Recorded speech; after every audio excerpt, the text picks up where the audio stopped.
خب آسف میره جای دیگه آرایشگاره؟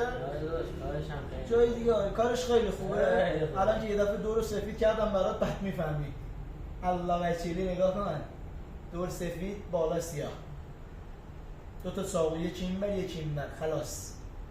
جای دیگه میری بازم؟ اشتباه کردم. جای دیگه میری بازم؟ اشتباه کردم. ببین یه دونه خط روی ابرو یه دونه سایه ریش خلاص. اینجوری میشه؟ اینجوری میشه. انزوری اینجوری میشه اول فصلی. انزوری آره. انزوری. جای دیگه میری بازم؟ بازم میرم جای. ببین آقا بقیه اقساطی میگیرن تو نقد میگیری. ما تکم کار میکنیم از این به بعد. بس خرابه مکانیسم ماشه است دیگه دیگه. پول نداریم میایم خونه‌تون دیگه. مکانیسم ماشه است. تکون نخور.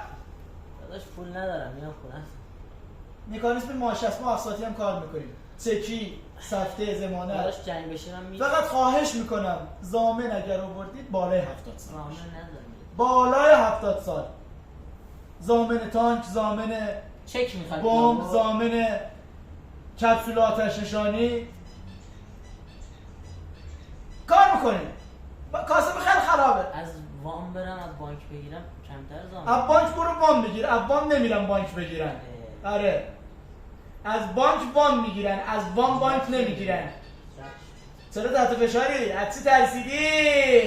از اینکه قرار نقد بهت پول بدم. نقد پول میدی؟ کارت به کارت کن. نه. تراکنش بانکی. بانبینی. چی؟ تراکنش بانکی. بانبینی. تراکنش بانکی. بانبینی رضایی. فرقی نمیکنه. دوتاشون یکیه. نه دوتا. کارت یکیه. نه. کارت یکیه. یکی نیست. آره. یکی نیست. قربان شما خداحافظ. خداحافظ. خداحافظ.